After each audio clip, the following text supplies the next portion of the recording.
जय हिंद। आज हम बात करेंगे क्लास 8 की ज्योग्राफी के चैप्टर 2 के बारे में और इस चैप्टर में 5 इंपॉर्टेंट रिसोर्सेज के बारे में बातचीत की गई है। कौन कौन से 5 इंपॉर्टेंट रिसोर्सेज हैं? Land, soil, water, natural vegetation और वाइल्ड लाइफ रिसोर्सेज। और इन्हीं 5 इंपॉर्टेंट रिसोर्सेज के बारे में अपने को पढ़ना है, बातचीत करनी है। देखो शुरू करते हैं। चैप्टर शुरू होता है कहानी के साथ में और ये कहानी अपने लिए बिल्कुल भी इंपॉर्टेंट नहीं है, तो हम बात करेंगे सीधे पहले इंपॉर्टेंट रिसोर्स के बारे में, लैंड के बारे में। Land one of the most important natural resource है। दो चीज़ें अपन याद रख सकते हैं, एक तो लैंड लिमिटेड है और दूसरा land one of the most important natural resource है। और ये फैक्ट अपने को पता है, बचपन से अपन जानते हैं कि अर्थ सरफेस के 70% एरिया की अगर बात करें तो 70% area is covered with water और सिर्फ 30% अर्थ का सरफेस जो है वो लैंड एरिया है। 70% of the earth surface is covered with water and only 30% is the land area. But बड़ी इंटरेस्टिंग बात की गई है डू यू नो में। डू यू नो में ये कहा गया है कि ये जो 30% लैंड एरिया है, इस 30% लैंड एरिया के भी 30% में दुनिया भर की 90% पॉपुलेशन रहती है। मतलब ये जो 30% लैंड एरिया है ये बहुत डेंसली पॉपुलेटेड है, दुनिया भर के ज़्यादातर लोग इसी एरिया में रहते हैं। और बाकी का जो 70% लैंड एरिया है इसमें दुनिया भर की सिर्फ 10% पॉपुलेशन रहती है। मतलब ये जो 70% लैंड एरिया है ये या तो स्पार्सली पॉपुलेटेड है या पूरी तरीके से अनइनहेबिटेड है। अब सवाल ये आता है कि दुनिया भर की 90% पॉपुलेशन सिर्फ इस 30% एरिया में क्यों रहती है? और इसके पीछे दो फैक्टर्स रिस्पॉन्सिबल हैं, एक तो है लैंड और दूसरा है क्लाइमेट। और दोनों फैक्टर्स को समझना बेहद ईजी है। फॉर एग्जाम्पल, कोई ऐसी ज़मीन है जहाँ पे ऊंचे ऊंचे माउंटेन्स हैं, वहाँ लोग कम रहेंगे या ज़्यादा रहेंगे? बट ऑब्वियस सी बात है, कम रहेंगे। या कोई ऐसी ज़मीन है जो कि बहुत ज़्यादा लो लेइंग है, मतलब जहाँ पे फ्लड्स वगैरह आने की संभावना ज़्यादा है, वहाँ लोग कम रहेंगे या ज़्यादा रहेंगे? बेहद कम रहेंगे। या फिर कोई ऐसी ज़मीन है जहाँ पे स्लोप्स हैं, अब स्लोप्स के ऊपर लोग कम रहते हैं या ज़्यादा रहते हैं? कम रहते हैं। या फिर कोई ऐसा लैंड का एरिया है जहाँ पे घने जंगल हैं, फॉरेस्ट हैं, वहाँ भी लोग कम रहते हैं। तो ऐसी लैंड जहाँ पे टोपोग्राफी सही नहीं हो वहाँ लोग कम रहते हैं। और अगर क्लाइमेट की बात करें तो कोई भी ऐसी जगह जहाँ पे क्लाइमेट के एक्सट्रीम्स हैं, जैसे डेजर्ट एरियाज़, टेम्परेचर या तो बहुत ही ज़्यादा है या बहुत ही कम है, रेनफॉल हो ही नहीं रही है, तो ऐसे एरियाज़ जहाँ पे क्लाइमेट के एक्सट्रीम्स हैं वहाँ भी बेहद कम लोग रहते हैं। ये जो 70% लैंड एरिया है यहाँ पे या तो क्लाइमेटिक कंडीशंस ठीक नहीं है या फिर लैंड की टोपोग्राफी ठीक नहीं है। और यहाँ पे इसीलिए सिर्फ 10% ऑफ द पॉपुलेशन रहती है दुनिया की। बाकी का जो 30% एरिया है, ये 30% एरिया या तो प्लेन्स है और रिवर वैलीज के आसपास है। प्लेन्स सूटेबल हैं लोगों के रहने के लिए, बिकॉज वहाँ पे कंस्ट्रक्शन बहुत इजीली किया जा सकता है, बिकॉज वहाँ पे ट्रांसपोर्ट के नेटवर्क्स को बहुत इजीली ले डाउन किया जा सकता है, बिकॉज वहाँ पे एग्रीकल्चर हाई स्केल पे बहुत इजीली किया जा सकता है। तो जो 90% ऑफ द पॉपुलेशन है वो इन प्लेन्स के ऊपर रहती है, रिवर वैलीज के आसपास रहती है। फिर सवाल आता है कि लैंड यूज़ क्या होता है? बहुत सिंपल है, हम लैंड को अलग अलग चीज़ों के लिए यूज़ करते हैं। जैसे कुछ ज़मीन ऐसी है जिसके ऊपर एग्रीकल्चर किया जा रहा है, कुछ ज़मीन ऐसी है जिसके ऊपर फॉरेस्ट है, कुछ ज़मीन ऐसी है जिसके ऊपर माइनिंग हो रही है, कुछ ज़मीन ऐसी है जिसके ऊपर कंस्ट्रक्शन हो रहा है, कुछ ज़मीन ऐसी है जिसके ऊपर रोड्स बनाई जा रही हैं और कुछ ज़मीन ऐसी है जिसके ऊपर इंडस्ट्रीज़ लगाई जा रही हैं। ये जो अलग अलग पर्पसेस के लिए ज़मीन को यूज़ किया जा रहा है इसी को अपन बोलते हैं लैंड यूज़। और किसी भी ज़मीन का यूज़ किस तरीके से किया जाएगा वो दो फैक्टर्स के ऊपर डिपेंड करता है, एक तो फिजिकल फैक्टर्स और दूसरे ह्यूमन फैक्टर्स। फिजिकल फैक्टर्स में सबसे पहला है टोपोग्राफी। फॉर एग्जाम्पल, ज़मीन ऊबड़ खाबड़ है, ऊंची नीची है, तो उसका यूज़ उसी हिसाब से किया जाएगा। जैसे माउंटेन्स पे जाके आप इंडस्ट्री नहीं लगाओगे या किसी स्लोप पे जाके आप एग्रीकल्चर रेयरली करोगे। तो टोपोग्राफी कैसी है वो डिटरमाइन करती है कि ज़मीन का यूज़ कैसे होगा। सॉइल कैसी है, अब बहुत सारे टाइप्स ऑफ सॉइल अपन पढ़ेंगे। एक जो सबसे फर्टाइल सॉइल है वो है एलुवियल सॉइल। अब जहाँ भी एलुवियल सॉइल अवेलेबल होगी वहाँ बट ऑब्वियस सी बात है कि इंसान एग्रीकल्चर बहुत इंटेंसली करेगा, और जहाँ एलुवियल सॉइल नहीं होगी वहाँ एग्रीकल्चर कम होगा, बाकी के एक्टिविटीज़ ज़्यादा होंगे। तो सॉइल भी डिटरमाइन करती है कि लैंड का यूज़ कैसे होने वाला है। क्लाइमेट कैसा है, फॉर एग्जाम्पल बारिश अच्छी हो रही है, क्लाइमेट के एक्सट्रीम्स नहीं है, वहाँ पे ज़्यादा लोग रहेंगे, वहाँ पे ज़्यादा कंस्ट्रक्शन होगा, वहाँ पे ज़्यादा खेती होगी। लेकिन जहाँ पे क्लाइमेट के एक्सट्रीम्स हैं, जैसे डेजर्ट एरियाज, टेम्परेचर बहुत ज़्यादा या कम है, बारिश हो नहीं रही है, तो वहाँ जो लैंड का यूज़ है वो बेहद अलग होगा फ्रॉम द एरियाज जहाँ पे टेम्परेचर, जहाँ पे क्लाइमेटिक कंडीशंस एकदम एक्यूरेट है। कोई ऐसी ज़मीन है जहाँ पे मिनरल्स मिलते हैं, तो बट ऑब्वियस सी बात है कि उस ज़मीन पे कंस्ट्रक्शन नहीं होगा, उस ज़मीन पे एग्रीकल्चर वगैरह नहीं होगा, उस ज़मीन को यूज़ किया जाएगा माइनिंग के लिए। कोई ऐसी ज़मीन है जहाँ पे वाटर की अवेलेबिलिटी अच्छी है, बट ऑब्वियस सी बात है वाटर की अवेलेबिलिटी है तो ज़्यादा लोग वहाँ पे रहेंगे, ज़्यादा एग्रीकल्चर होने की पॉसिबिलिटी है वहाँ पे। तो topography, soil, climate, minerals, availability of water, ये वो फिजिकल फैक्टर्स हैं जो कि डिटरमाइन करते हैं कि हम लैंड को कैसे यूज़ करने वाले हैं। दूसरा ह्यूमन फैक्टर्स, और ह्यूमन फैक्टर्स में एक है पॉपुलेशन और दूसरा है टेक्नोलॉजी। हमारे पास टेक्नोलॉजी आ गई, एसीज बना ली हमने। अब डेजर्ट एरियाज में जहाँ पे टेम्परेचर बहुत ज़्यादा या बहुत कम भी होता है, वहाँ भी अच्छा खासा कंस्ट्रक्शन कर पा रहे हैं अपन, बिकॉज टेक्नोलॉजी है। टेक्नोलॉजी आ गई है, एक जगह से दूसरी जगह तक पानी को ले जाया जा सकता है। तो अब ऐसे एरियाज जहाँ पे एग्रीकल्चर होने की पॉसिबिलिटी कम है, वहाँ भी हम टेक्नोलॉजी के थ्रू एग्रीकल्चर कर रहे हैं। और पॉपुलेशन बढ़ती जा रही है, तो अब हमें वेरियस तरीक़ों से लैंड के यूज़ को बढ़ाना पड़ रहा है। तो दो फैक्टर्स जो डिटरमाइन करते हैं लैंड के यूज़ को, एक है फिजिकल फैक्टर्स और दूसरे हैं ह्यूमन फैक्टर्स। बहुत ईजी से। अच्छा, ओनरशिप के बेसिस पर लैंड को दो कैटेगरीज में डिवाइड किया जा सकता है। एक होती है प्राइवेट लैंड और दूसरी होती है कम्युनिटी लैंड। और बड़ा सिंपल है, नाम से समझ में आ रहा है। ऐसी ज़मीन जिसको इंडिविजुअल्स ओन करते हैं उसे बुलाया जाता है प्राइवेट लैंड। फॉर एग्जाम्पल, आपके फादर का घर है, आपके फादर का फार्म है, ये जो ज़मीन है ये प्राइवेट लैंड है। और दूसरी होती है कम्युनिटी लैंड, जिसको पूरी कम्युनिटी ओन करती है और पूरी कम्युनिटी यूज़ करती है, उसको बोलते हैं कम्युनिटी लैंड। फॉर एग्जाम्पल, आपके शहर में जितने भी पब्लिक पार्क्स हैं या जितने भी बरियल ग्राउंड्स हैं, वो क्या है, वो कम्युनिटी लैंड है। अब पब्लिक पार्क को पूरी कम्युनिटी यूज़ करती है, पूरी कम्युनिटी एक तरीके से उसको ओन करती है, तो ऐसी ज़मीनों को बोला जाता है कम्युनिटी लैंड या फिर कॉमन प्रॉपर्टी रिसोर्सेज। ओनरशिप के बेसिस पे एक होती है प्राइवेट लैंड जिसको प्राइवेट इंडिविजुअल्स ओन करते हैं, और दूसरी होती है कम्युनिटी लैंड जिसको पूरी कम्युनिटी ओन करती है और यूज़ भी करती है। But over the period of time ये देखा जा रहा है कि पॉपुलेशन तो बढ़ती जा रही है और हमारे पास जो लैंड है वो लिमिटेड है। लैंड लिमिटेड है, पॉपुलेशन बढ़ती जा रही है, बट ऑब्वियस सी बात है कि लैंड की डिमांड भी बढ़ेगी। और ये भी देखने को मिलता है कि जो क्वालिटी ऑफ लैंड है वो भी वेरी करती है प्लेस टू प्लेस। और इस वजह से क्या हो रहा है, लोगों ने ज़मीनों को एनक्रोच करना शुरू कर दिया है। अब लोग क्या कर रहे हैं, शहरों में आप देखते हो अगर छोटी मोटी भी ज़मीन बची हुई है तो लोग चाहते हैं कि उस पर कब्जा कर लें, कोई कमर्शियल एरिया में कन्वर्ट कर दें, कोई हाउसिंग कॉम्प्लेक्स बना दें। ऐसा ही गाँव में हो रहा है। गाँव में भी खूब सारे डिस्प्यूट्स होते हैं। जहाँ भी गाँव में किसी इंसान को दिखती है कि थोड़ी बहुत ज़मीन बची हुई है, कोशिश करता है कि इसके ऊपर एग्रीकल्चर कर लें। क्यों हो रहा है ये, बिकॉज लैंड तो है लिमिटेड और हमारी जो पॉपुलेशन है वो बढ़ती जा रही है, और पॉपुलेशन बढ़ेगी तो ज़मीन ज़्यादा चाहिए हमें। और इसी वजह से over the period of time ये जो एग्रीकल्चर एक्टिविटीज़ हो रही हैं इंटेंसली, और ये जो हम कंस्ट्रक्शन कर रहे हैं ज़मीन के ऊपर इंटेंसली, इसकी वजह से लैंड की क्वालिटी ख़राब हो रही है, लैंड डिग्रेड हो रही है, लैंड स्लाइड्स देखने को मिल रहे हैं, सॉइल इरोजन बढ़ता जा रहा है, डेजर्टिफिकेशन ऑफ सॉइल देखने को मिल रहा है। डेजर्ट एरियाज जो हैं वो एक्सपेंड हो रहे हैं, वो बढ़ रहे हैं। और इसी बैकड्रॉप में हमें ज़रूरत है लैंड को कंजर्व करने की, बचाने की। पॉपुलेशन बढ़ती जा रही है, लैंड लिमिटेड है। अगर हम इस लैंड रिसोर्स को कंजर्व नहीं करेंगे, नहीं बचाएंगे, तो एक दिन ये खतरा हो जाएगा कि ये नेचुरल रिसोर्स हमारे हाथ से निकल जाएगा। और इस लैंड रिसोर्स को अपन कंजर्व कैसे कर सकते हैं, एफॉरेस्टेशन, ज़्यादा से ज़्यादा पेड़ लगाओ। पेड़ लगाओगे तो सॉइल इरोजन होने के चांसेस कम है, पेड़ लगाओगे तो लैंडस्लाइड्स वगैरह होने के चांसेस कम है। लैंड को रिक्लेम करो, जो लैंड लॉस्ट है उसको रिक्लेम करो। फॉर एग्जाम्पल, कोई ज़मीन ऐसी है जिस पे एग्रीकल्चर किया जा सकता है तो उस पर एग्रीकल्चर करो।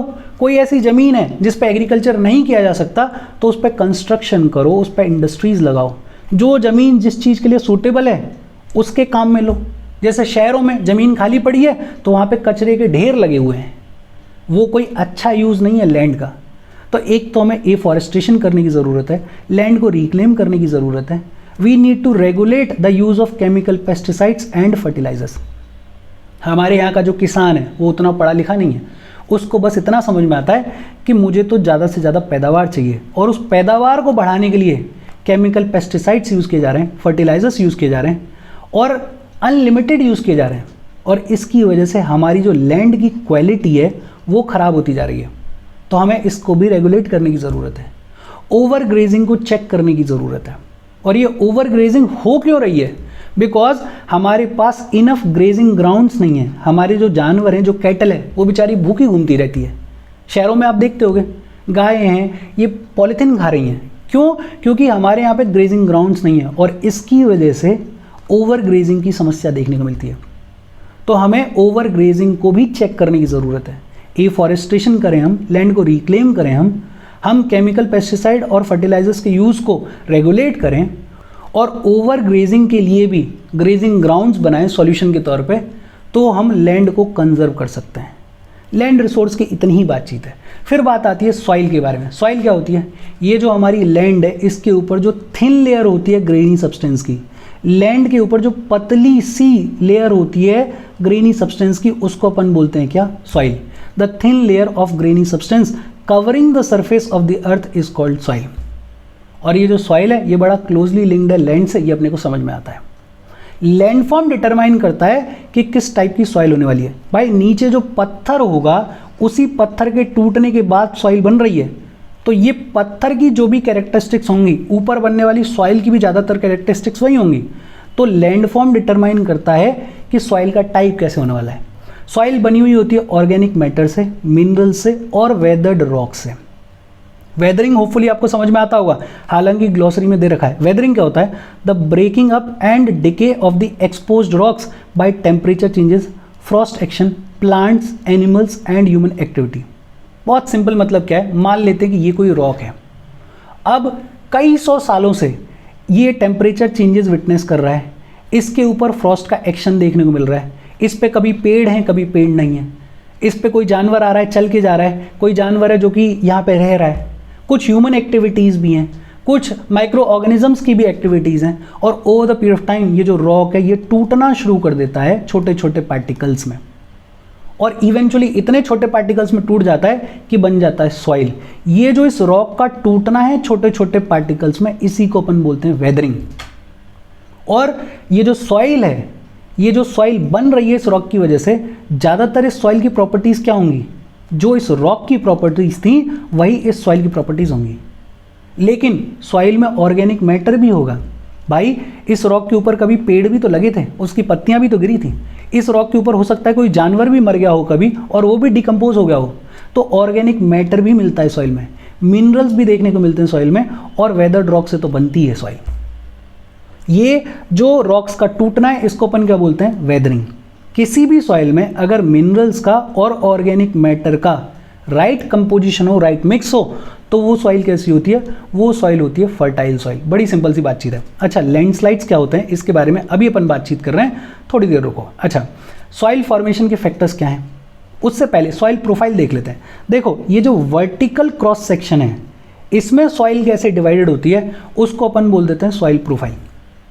सबसे टॉप पे तो होती है वो महीन सॉइल जिसमें ह्यूमस होता है, जिसके ऊपर वेजिटेशन पॉसिबल हो पाती है। मतलब जो सबसे महीन दाने की लेयर है उसको अपन बोल रहे हैं टॉप सॉइल। फिर टॉप सॉइल के नीचे होती है सब सॉइल। इसमें थोड़ी सैंड होती है, इसमें थोड़ी सिल्ट होती है, इसमें थोड़ी क्ले होती है। सैंड, सिल्ट और क्ले का मिक्स होता है और इसको अपन बोल देते हैं क्या? सब सॉइल। सब सॉइल के नीचे होती है वेदर्ड रॉक मटेरियल। मतलब जो रॉक है उसके थोड़े कंकड़ टाइप के दानों से बना होता है वेदर्ड रॉक मटेरियल। और फिर नीचे तो है ही पेरेंट रॉक, जो मेन रॉक है। मतलब अपन ये कह सकते हैं कि पेरेंट रॉक में से दाने टूटे कंकड़ बने, उसको अपन बोल रहे हैं वेदर्ड रॉक मटेरियल। ये जो कंकड़ हैं ये थोड़े और महीन हुए और सैंड, सिल्ट और क्ले का जो मिक्सचर है उसको अपन बोल रहे हैं सब सॉइल। और ये दाना जब बिल्कुल महीन हो गया और इसमें ह्यूमस कंटेंट मिक्स हो गया और इसके ऊपर जब अपन ने वेजिटेशन करना शुरू कर दिया, इसी को अपन क्या बोल रहे हैं? Top soil. Do you know में बात की गई है कि 1 सेंटीमीटर सॉइल बनने के लिए कई 100 साल लगते हैं। 1-2 दिन की बातचीत नहीं है या 1-2 साल की बातचीत नहीं है, कई 100 साल में 1 सेंटीमीटर सॉइल बनती है। अब बात आती है सॉइल फॉर्मेशन के फैक्टर्स क्या हैं। देखो 5 फैक्टर्स हैं। पहला है पेरेंट रॉक। रॉक कैसी है? वो रॉक जिससे सॉइल बन रही है, रॉक की वेदरिंग होने के बाद इवेंचुअली सॉइल बन रही है, वो पेरेंट रॉक बड़ा इंपॉर्टेंट फैक्टर है सॉइल के फॉर्मेशन का। भाई पेरेंट रॉक का कलर जैसा होगा वैसा ही सॉइल का कलर होगा। पेरेंट रॉक का texture, chemical properties, content, permeability जैसी होगी वैसा ही सॉइल के कैरेक्टरिस्टिक्स होंगे। दूसरा है रिलीफ। रिलीफ अपन बोल सकते हैं किसी जगह का स्लोप कैसा है। मान लो ये कोई स्लोप है, एक स्लोप ये है और एक मान लेते हैं ये स्लोप है। यहाँ पे हो सकता है रॉक टूट जाए, लेकिन अभी अपन बात कर रहे थे कि 1 सेंटीमीटर सॉइल बनने में कई सौ साल लगते हैं, लेकिन ये रॉक टूटने के बाद यहाँ रह ही नहीं पाएगी कई सौ साल के लिए, कई सौ घंटे के लिए ही नहीं रह पाएगी, ये तो नीचे की तरफ चली जाएगी ग्रेविटी की वजह से। तो यहाँ पे तो सॉइल का फॉर्मेशन बड़ा मुश्किल है। ये जो स्लोप है, इस स्लोप पे भी रिलेटिवली कम चांस है सॉइल के बनने के, लेकिन अगर कोई प्लेन एरिया है, वहाँ पे रॉक की वेदरिंग हो रही है, वहाँ पे सॉइल को इनफ टाइम मिल रहा है, मतलब उस रॉक को वेदर होने के लिए इनफ टाइम मिल रहा है, तो यहाँ पे पॉसिबिलिटी ज़्यादा है सॉइल के बनने की, और इसीलिए प्लेन्स पे बेहतर सॉइल देखने को मिलती है। तो रिलीफ बड़ा इंपॉर्टेंट फैक्टर है। तीसरा क्लाइमेट, किसी जगह का टेम्परेचर कैसा है, रेनफॉल कम हो रही है, ज़्यादा हो रही है, ह्यूमस का फॉर्मेशन हो रहा है या नहीं हो रहा है, ये फैक्टर्स डिटरमाइन करते हैं कि सॉइल का फॉर्मेशन कैसा होने वाला है। फॉर एग्जाम्पल, किसी जगह पे बारिश बिल्कुल नहीं हो रही है, वहाँ पे एल्यूवियल सॉइल बन ही नहीं सकती है, वहाँ पे ज़्यादा पॉसिबिलिटी है डेजर्ट सॉइल के बनने की। या कोई ऐसी जगह जहाँ पे टेम्परेचर बहुत ज़्यादा है, वहाँ की सॉइल की प्रॉपर्टीज़ अलग होंगी।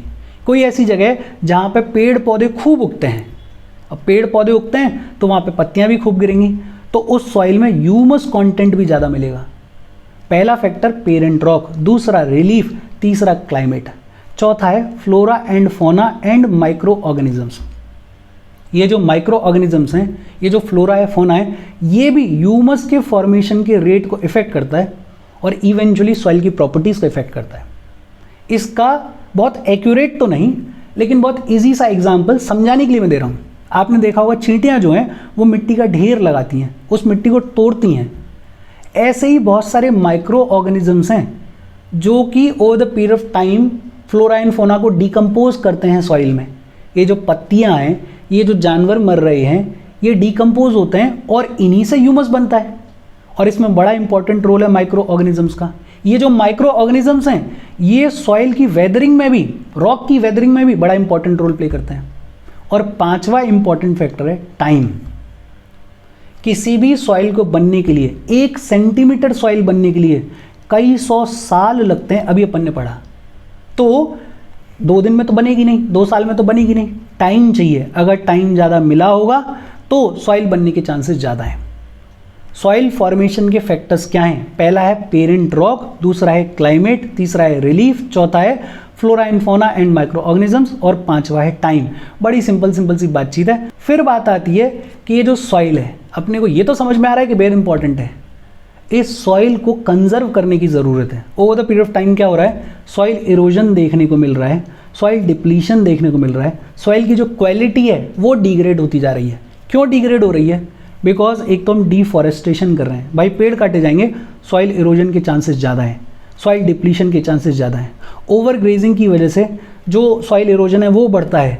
फिर केमिकल्स का, पेस्टिसाइड्स का ओवर यूज़ किया जा रहा है। पंजाब में बड़ी समस्या है, पंजाब में इतनी फर्टाइल सॉइल हुआ करती थी, लेकिन अब इतना ज़्यादा ओवर यूज़ किया गया फर्टिलाइजर्स का, पेस्टिसाइड्स का, कि वहाँ की जो सॉइल है उसकी क्वालिटी ख़राब होती जा रही है। रेन वॉश, अगर बहुत तेज़ बारिश आ गई, बाढ़ आ गई, वो तो ऊपर वाली फर्टाइल सॉइल को बहा ले जाएगी। लैंडस्लाइड्स, फ्लड्स वगैरह, ये भी सॉइल को डिग्रेड करते हैं, सॉइल को डिप्लीट करते हैं। और क्योंकि सॉइल हमारे लिए इंपॉर्टेंट है तो उसको कंजर्व करने की ज़रूरत है। और यहाँ बात की गई है कुछ सॉइल कंजर्वेशन के मेथड्स के बारे में।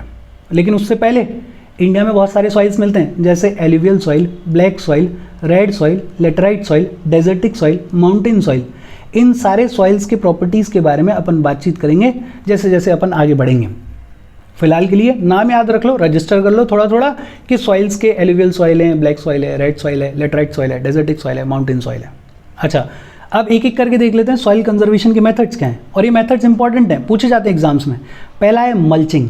मल्चिंग में बेसिकली क्या होता है? पेड़ों को लगा दिया जाता है रोज़ में, पेड़ों को रोज़ में लगा देंगे। मान लेते हैं कि ये पेड़ों की रोज़ हैं, और बीच में जो बेयर ज़मीन है, जो खाली ज़मीन है, उसके ऊपर डाल दी जाती है स्ट्रॉ की लेयर, उसके ऊपर डाल दी जाती है घास। और ये घास क्यों डाली जाती है? ये घास डाली जाती है ताकि सॉइल का जो मॉइस्चर है वो एस्केप ना हो पाए।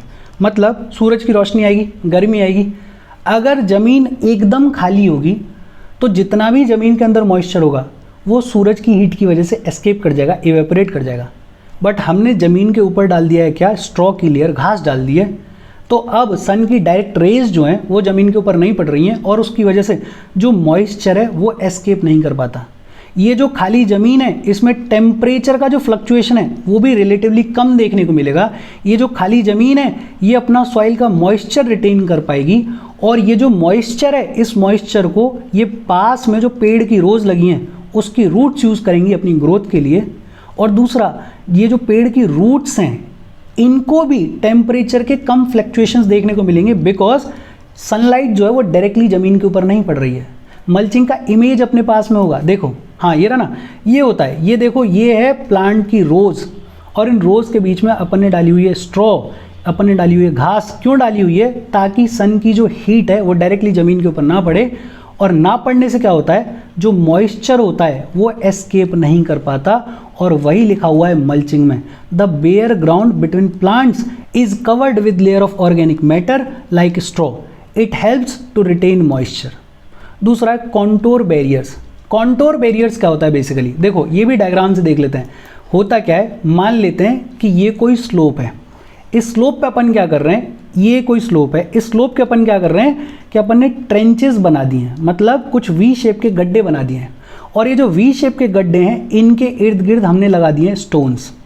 ये मान लेते हैं ये ट्रेंच है और इस ट्रेंच के अगल बगल हमने स्टोन्स लगा दिए हैं। बीच में अगर पेड़ लगाने तो लगा लो, अगर नहीं लगाने तो मत लगाओ। ऊपर से जब पानी आएगा तो पानी आएगा फ्लो में, लेकिन जब पत्थर यहाँ होंगे, इसके रास्ते में होंगे, तो पत्थरों से क्या है, उस पानी का फ्लो कम होगा और वो जो पानी है फिर इन ट्रेंचेस में थोड़ा थोड़ा इकट्ठा होने लग जाएगा।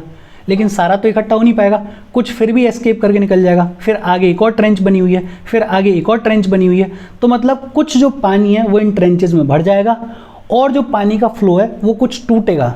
पानी का फ्लो अगर टूटेगा तो सॉइल इरोजन कम होगा या ज़्यादा होगा? बट ऑब्वियस सी बात है, कम होगा। और इसी को अपन बोलते हैं कॉन्टोर बैरियर्स। कॉन्टोर बैरियर्स क्या होता है, stones, grass, soil are used to build barriers along contours. Trenches are made in front of the barriers to collect the water. Hopefully ये समझ में आया होगा। कॉन्टोर्स क्या होता है, वो भी एक अलग कॉन्सेप्ट है। देखो होता क्या है, मान लेते हैं कि ये कोई माउंटेन है। अब इस माउंटेन पे अर्थ के सरफेस से हम इक्वल डिस्टेंस पे अगर पॉइंट्स को मेजर करें तो जो इक्वल डिस्टेंस पे जो लाइन बनेगी उसको अपन क्या बोल देते हैं, कॉन्टोर्स। फॉर एग्जांपल ये अर्थ का सरफेस है, इस अर्थ के सरफेस से इस पॉइंट तक अपने को हर जगह की लाइन लेनी है, मेजर करना है। मतलब मान लेते हैं कि 1-1 सेंटीमीटर की लाइन अपन ड्रॉ कर रहे हैं, तो 1-1 सेंटीमीटर के जो पॉइंट्स हैं उनको जोड़ के जो लाइन बनेगी उसको अपन बोलते हैं कॉन्टोर। लेकिन इसमें कैच ये है कि मान लेते हैं ये माउंटेन है, अब माउंटेन के नीचे जो अर्थ सरफेस है वो हमेशा एकदम फ्लैट नहीं होगा, वो थोड़ा बहुत टेढ़ा मेढ़ा होगा। लेकिन इस टेढ़े मेढ़े सरफेस पे से अगर अपन मान लेते हैं 1 सेंटीमीटर नाप रहे हैं तो यहाँ थोड़ा ऊंचा होगा, यहाँ थोड़ा नीचा पॉइंट आएगा, यहाँ थोड़ा ऊंचा पॉइंट आएगा, यहाँ थोड़ा नीचा पॉइंट आएगा, यहाँ थोड़ा हो सकता है और ऊंचा है। तो ये जो कॉन्टूर लाइंस हैं ये भी थोड़ी टेढ़ी मेढ़ी बनेंगी। मतलब अर्थ के सरफेस से इक्वल डिस्टेंस पे माउंटेन के स्लोप के ऊपर जो लाइंस ड्रॉ की जाती हैं उनको अपन बोलते हैं कॉन्टोर्स। उनको अपन क्या बोलते हैं, कॉन्टोर्स। मल्चिंग होपफुली समझ में आया होगा, बड़ा सिंपल है। कॉन्टोर बैरियर समझ में आया होगा। फिर होता है रॉक डैम। रॉक डैम का बड़ा सिंपल सा मतलब है, कोई पानी बह के आ रहा है, आपने उसके रास्ते में रॉक से या किसी वॉल से कोई बैरियर बना दिया है ताकि जो पानी है वो एकदम फ्लो में ना जाए और ज़्यादा इरोजन कॉज ना करे। उसको अपन क्या बोलते हैं, rock dam. Rocks are piled up to slow down the flow of water, this prevents gullies and further soil erosion. ये तो बहुत सिंपल है। फिर आती है टेरेस फार्मिंग की बारी, और टेरेस फार्मिंग बहुत सिंपल है। ये कोई माउंटेन का स्लोप है, ये माउंटेन का स्लोप कोई काम नहीं आ रहा है, तो यहाँ जो थोड़े बहुत लोग रह रहे हैं वो क्या करते हैं, इस माउंटेन पे टेरेसेस काट लेते हैं और ये जो छोटे छोटे टेरेसेस बने इन टेरेसेस के ऊपर कल्टीवेशन करने की शुरुआत कर देते हैं। शायद हमारे पास डायग्राम हो, अपन देख लेते हैं। ये रही, देखो ये माउंटेन का स्लोप है और इस माउंटेन के स्लोप के ऊपर लोगों ने टेरेसेस काटे हुए हैं। और ये जो टेरेसेस हैं क्योंकि ये थोड़े रिलेटिवली फ्लैट हो गए तो इनके ऊपर अब कल्टीवेशन करना, थोड़ा बहुत एग्रीकल्चर करना ईजी हो जाएगा। भाई कुछ नहीं हो रहा था इस स्लोप पे, तो अब कुछ नहीं से तो कुछ होगा, वो बेटर है। तो टेरेस फार्मिंग क्या है? ब्रॉड फ्लैट स्टेप्स और terraces are made on the steep slopes so that flat surfaces are available to grow crops, they reduce surface run off and soil erosion. Intercropping क्या होती है? Intercropping बड़ा simple है, कोई field है उसको divide कर लिया आपने वेरियस रोज में, और आप क्या कर रहे हो, इस रो में लगा रहे हो ए क्रॉप, इसमें लगा रहे हो बी क्रॉप, इसमें लगा रहे हो फिर ए क्रॉप, इसमें लगा रहे हो फिर कोई बी क्रॉप। और ये जो ए और बी क्रॉप्स हैं इनका टाइमिंग डिफरेंट है, इनका सो करने का, इनका काटने का टाइम अलग है। तो इससे 2-3 फायदे हो जाते हैं। एक तो अपन इन दोनों क्रॉप्स को ऐसा चूज करते हैं कि ये एक दूसरे की ग्रोथ को कॉम्प्लीमेंट करें, मतलब ए जिन चीज़ों को रिलीज करे वो बी के काम आए, और बी जिन चीज़ों को रिलीज करे वो ए के काम आए, मतलब एक दूसरे की ग्रोथ में फ़ायदा करते हैं। दूसरा, इन दोनों क्रॉप्स का जो सोइंग टाइम है और जो काटने का टाइम है वो अलग अलग है। तो मतलब किसी एक पॉइंट ऑफ टाइम पे ये पूरा फील्ड खाली नहीं रहेगा, और पूरा फील्ड खाली नहीं रहेगा इसका सीधा सा मतलब क्या है कि कोई ना कोई क्रॉप इस फील्ड पर रहने वाली है, विच मीन्स कि पेड़ की जो जड़ें हैं वो मिट्टी को पकड़ के रखेंगी, और इसकी वजह से सॉइल इरोजन जैसी समस्याएं कम होंगी। Different crops are grown in alternate rows and are sown at different times to protect the soil from the rain wash. Contour ploughing क्या होती है? Ploughing parallel to the contours of a hill slope to form a natural barrier of water to flow down the slope. बड़ा simple, देखो अभी अपन ने बात की ना कॉन्टोर लाइंस की, ये बन रही हैं कॉन्टोर लाइंस, ये बन रही हैं कॉन्टोर लाइंस, ये जो आपको लाइंस दिख रही हैं डायग्राम में ये कॉन्टोर लाइंस हैं। अब अपन प्लो करें, अपन हल लगाएं और इस डायरेक्शन में प्लो करना शुरू कर दें, ऊपर से ही पानी फ्लो करेगा, आपने इसी डायरेक्शन में हल लगाया हुआ है, पानी ज़्यादा तेज़ी से बहेगा या कम तेज़ी से? ज़्यादा तेज़ी से बहेगा, ज़्यादा इरोजन होगा। अपन क्या कह रहे हैं कि हम कॉन्टोर के पैरेलल प्लोइंग करें, मतलब अपन प्लोइंग भी ऐसे ही करें। प्लोइंग ऐसे करेंगे तो थोड़ा थोड़ा बैरियर बनेगा मिट्टी का, जिसकी वजह से पानी का जो फ्लो है वो कम होगा, और पानी का फ्लो अगर कम होगा तो इरोजन कम होगा। शेल्टर बेल्ट्स क्या होती हैं? In the coastal and dry regions rows of trees are planted to check the wind movement to protect soil cover. देखो होता क्या है, मान लेते हैं कि ये डेजर्ट एरिया है, अब ये हवा चलती है इस डायरेक्शन में, तो डेजर्ट की जो मिट्टी है वो उड़ के आएगी और प्लेन्स वाले एरिया में डिपॉजिट होगी, या उस एरिया में डिपॉजिट होगी जहाँ पे थोड़ा बहुत एग्रीकल्चर होता है। अगर ये काम सालों साल चलता रहा तो धीरे धीरे क्या होगा, ये जो डेजर्ट की मिट्टी है ये यहाँ डिपॉजिट हो जाएगी पूरी तरीके से, और ये डेजर्ट कल तक यहाँ तक था, अब कहाँ तक एक्सटेंड करेगा? यहाँ तक एक्सटेंड करेगा। ऐसा ना हो उसके लिए अपन क्या कर रहे हैं, उसके लिए अपन क्या कर रहे हैं कि ये जितना भी डेजर्ट एरिया है इसके आसपास खूब सारे पेड़ लगा रहे हैं। पेड़ लगाएंगे तो एक तो विंड का जो मूवमेंट है वो उतना तेज नहीं होगा जितना तेज होता है, दूसरा जो मिट्टी उड़ के आएगी वो उतनी क्वांटिटी में उड़ के नहीं आएगी जितनी में पहले आती थी। एक तरीके से अपन ने शेल्टर बेल्ट बना दी। वैसा ही अपन कोस्टल एरियाज में कर सकते हैं कि कोस्टल एरियाज के आसपास अगर अपन पेड़ लगा दें तो वहाँ पे जो वाटर का फ्लो है वो तेज होगा या कम होगा? पेड़ों की वजह से वो कम होगा, और अगर कम होगा तो फिर जो नुकसान हो सकता है वाटर के तेज आने की वजह से वो भी अपने यहाँ पे कम होगा। तो शेल्टर बेल्ट्स क्या होती हैं? शेल्टर बेल्ट्स होती हैं बेसिकली पेड़ लगाना इर्द गिर्द ऐसे एरियाज़ के जहाँ डेजर्टिफिकेशन के चांसेस ज़्यादा हैं, जहाँ कोस्टल डैमेज के चांसेस ज़्यादा हैं। होपफुली समझ में आया होगा, बड़े सिंपल सिंपल से टर्म्स हैं। अच्छा, एक टर्म रह गया ऊपर, लैंडस्लाइड। लैंडस्लाइड क्या होता है? Mass movement of rocks, debris और earth surface down a slope. कोई स्लोप है और उस स्लोप पे से एकदम किसी रीज़न की वजह से बहुत सारे रॉक्स जो हैं वो नीचे गिरना शुरू हो जाएं, या बहुत सारे डिब्रीज कंकड़ पत्थर नीचे गिरना शुरू हो जाएं, इसको अपन क्या बोल देते हैं? लैंडस्लाइड बोल देते हैं। Landslide is the mass movement of rock, debris और अर्थ डाउन अ स्लोप।